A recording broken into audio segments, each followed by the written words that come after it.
Alors corrigeons votre travail et nous allons tout de suite commencer par présenter le document. Pas de difficulté ici, c'est un document qui date du 27 avril 1965. Son auteur c'est Charles de Gaulle évidemment. La nature, une allocution radio-télévisée, on retrouve l'usage du média télévision pour s'adresser aux Français, la volonté d'expliquer aux citoyens la politique menée. Toujours ce lien direct entre le président et le peuple qui était franchement quelque chose de très voulu et désiré par Charles de Gaulle. Alors maintenant, rentrons dans le texte, analysons-le. Premier mot, première phrase, il y a un mot très important, c'est le mot de indépendance. La France doit être indépendante. Quand il dit cela, de Gaulle, il veut dire que la France ne doit pas dépendre d'autres pays du monde pour mener sa propre politique. C'est un grand pays qui a été un pays très puissant, et il doit le rester, il doit être autonome. Alors quand on se met dans le contexte de la guerre froide, ça prend toute sa dimension. On va y revenir. Cependant, être indépendant n'empêche pas d'avoir des partenaires, de mener avec eux des politiques, et c'est ce qui est annoncé quand il dit qu'il faut qu'on se comporte en Européen. Et c'était ça qu'il fallait souligner en bleu. Et on pouvait relier ceci à cette image. Donc là, nous y voyons Charles de Gaulle au premier plan en train de faire une visite en Allemagne, en RFA, en 1962. À cette époque, ça ne peut pas être Berlin la capitale à cause de la situation particulière de la ville qui est coincée au cœur de la RDA. C'est Bonn, une petite ville d'Allemagne de l'Ouest. Et à côté de lui, au premier plan, là vous voyez Konrad Adenauer, qui est le chancelier de la RFA, donc le premier ministre, si vous voulez. En Allemagne, il y a un président de la République, mais il n'a pas beaucoup d'autorité, pas beaucoup de pouvoir. Le vrai détenteur de pouvoir exécutif, c'est le chancelier.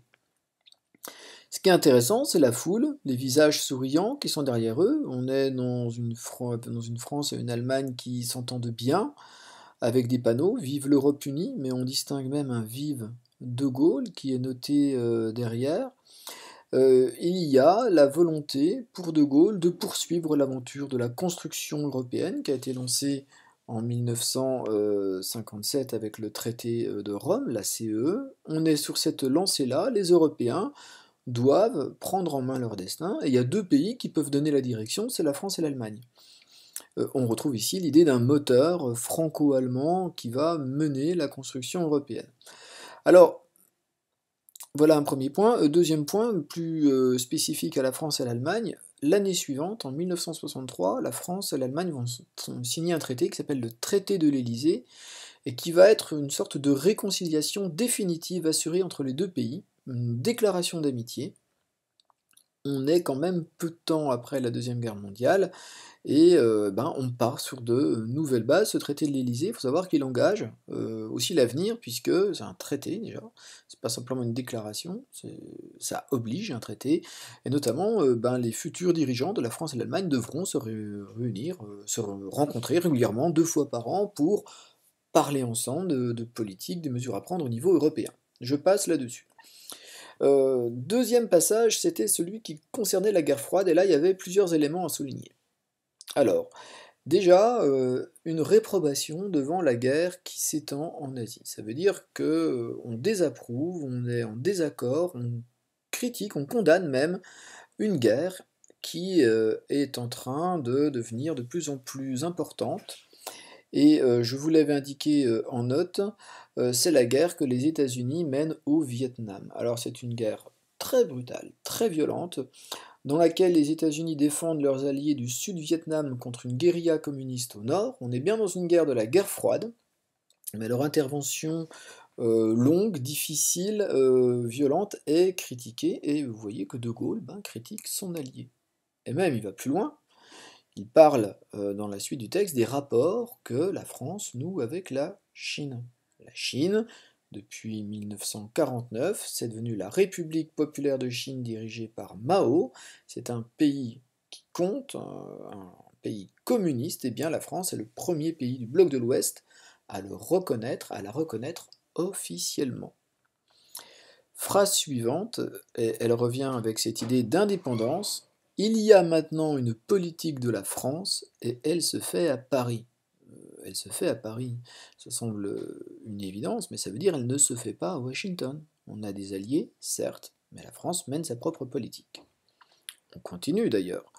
au point de vue de notre sécurité, notre indépendance exige, toujours cette indépendance, qu'à l'ère atomique, donc au temps où il existe des armes atomiques, nous ayons les moyens de dissuader nous-mêmes un éventuel agresseur. Donc la dissuasion nucléaire, rappel, c'est la possession d'armes qui permettent de frapper si durement un pays ennemi qu'il renonce à vous attaquer. On le dissuade, on le décourage d'attaquer.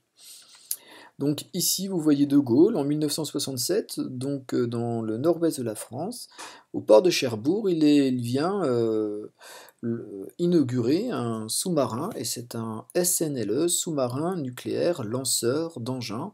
Il est capable de frapper, d'envoyer des missiles nucléaires sur des adversaires. La France a mené depuis 1960 un programme d'armement nucléaire, la faisant rentrer dans le club assez fermé des pays qui sont des puissances atomiques dans le monde.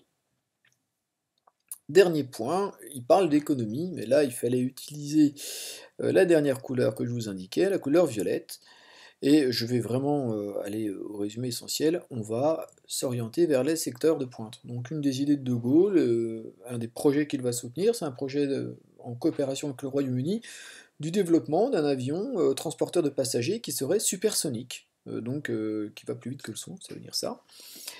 C'est l'avion Concorde. Alors il ne le verra pas fonctionner, hein, parce qu'il va mourir avant, mais l'avion Concorde a parcouru l'océan Atlantique pendant plusieurs décennies jusqu'à un accident fatal à la fin des années 90 qui a mis fin à son exploitation. Donc, on voit une modernisation. Cette modernisation, elle passe aussi par la modernisation de la production d'énergie, pour ne pas être trop dépendant du charbon et du pétrole. Eh bien, on développe un programme de nucléaire civil. Alors, le nucléaire atomique, ça sert à faire des bombes et à dissuader de nous attaquer. Eh bien, le nucléaire civil, ça sert à fabriquer de l'électricité. Sauf qu'au lieu de faire chauffer la chaudière qui va animer, faire tourner les pistons, on ne prend pas du charbon, on ne prend pas du pétrole, on fissure des atomes et on produit énormément d'énergie comme ça. Donc voilà les éléments qu'on pouvait retrouver dans le résumé.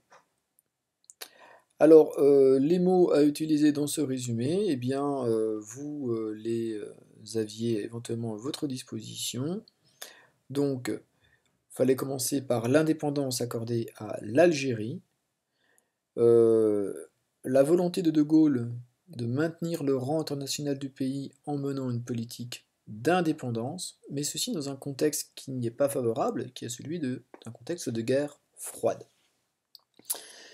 Il affirme cependant l'engagement dans la construction européenne. On reste l'allié des États-Unis. La France reste une puissance du bloc de l'Ouest.